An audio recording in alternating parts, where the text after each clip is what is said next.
Hello everyone.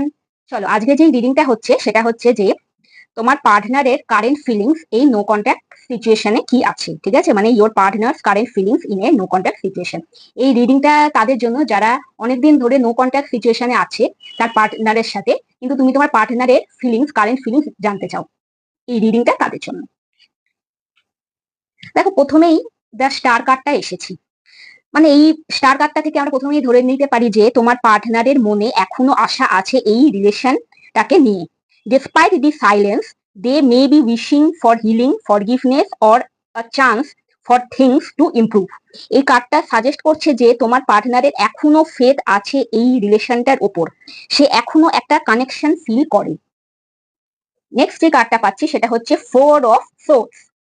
এই কার্ডটা বলছে যে তোমার পার্টনার একটু সময় নিচ্ছে, এই রিলেশনটাকে নিয়ে একটু ভাবনা চিন্তা করছে, তার একটা ইমোশনাল হিলিং হচ্ছে, সে এই রিলেশনটাকে নিয়ে চিন্তা করে।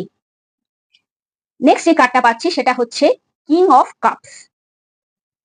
The king of cups represents deep emotions that are kept under control. তোমার পার্টনার তার ইমোশনটাকে কন্ট্রোল করে রেখেছে, সে এক্ষুনি কিছু এক্সপ্রেস করতে চাইছে না।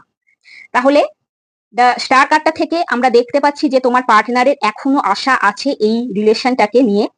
ফোর অফ সোর্স থেকে আমরা দেখতে পাচ্ছি সে এই রিলেশনটাকে হিল্ড হতে সময় দিচ্ছে। আর কিং অফ কাপস থেকে আমরা দেখতে পাচ্ছি সে একটা ডিপ ইমোশন ফিল করে তোমার পার্টনার, কিন্তু ইমোশনটাকে কন্ট্রোল করে রেখেছে। তাহলে আজকে এটা ছিল আমার রিডিং। সবাই খুব ভালো থেকো।